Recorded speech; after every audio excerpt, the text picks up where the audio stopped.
কে হবে বিশ্বের প্রথম ট্রিলিয়নিয়ার? বর্তমানে বিশ্বের 1 নম্বর ধনীর স্থানে আছেন এলন মাস্ক। তার মোট সম্পদের পরিমাণ প্রায় 35,000 কোটি ডলার। দ্বিতীয় স্থানে রয়েছেন অ্যামাজনের প্রতিষ্ঠাতা জেফ বেজোস, যার সম্পদ প্রায় 19,000 কোটি ডলার।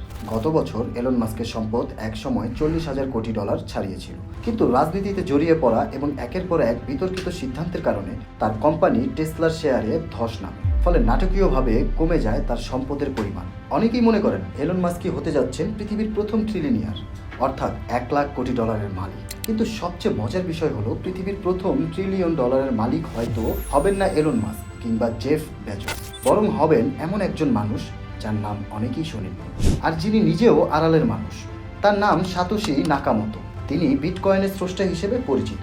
সাতোশি নিজের জন্য সংরক্ষণ করে রেখেছেন প্রায় 1 মিলিয়ন বিটকয়েন, যা একেবারেই প্রকাশ্য, যে কেউ দেখতে পারে, কিন্তু সেটি স্পর্শ করতে পারে না কেউই। বর্তমানে একটি বিটকয়েনের দাম পৌঁছেছে 1,18,000 মার্কিন ডলার। ক্রিপ্টো বিশ্বের বিশ্লেষকদের মতে যেভাবে এই দাম বেড়েই চলেছে, খুব শীঘ্রই বিটকয়েনের মূল্য 1 মিলিয়ন ডলার ছাড়িয়ে যাবে। আর সেদিনই সাতোশি নাকামোতোর সম্পদের পরিমাণ দাঁড়াবে 1 ট্রিলিয়ন ডলার। সম্পূর্ণ লিকুইড এবং কোনো শেয়ারের কল্পিত মূল্য নয়, বরং বাস্তব ও যাচাইকৃত ডিজিটাল সম্পদ। সবচেয়ে রহস্যজনক ও আকর্ষণীয় দিকটি হলো এই সাতোশি নাকামোতো আসলে কে তা আজও কেউ জানে না। তিনি কি একক কোনো ব্যক্তি, নাকি একটা গোটা দল? সম্ভবত তিনি যখন সত্যি ট্রিলিয়ন ডলারের মালিক হবেন তখনই প্রকাশ্যে আসবেন, কিংবা হয়তো আজীবন রয়ে যাবেন রহস্যময় এক কিংবদন্তি। তবে বর্তমান মূল্য অনুযায়ী তিনি ইতিমধ্যেই বিশ্বের 12তম সর্বোচ্চ ধনী ব্যক্তি।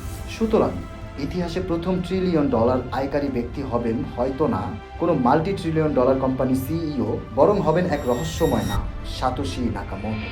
নামটা কিন্তু অবশ্যই মনে রাখবেন, আর বেশি বেশি করে শেয়ার করবেন, আমাদের সাথেই থাকবেন। ধন্যবাদ।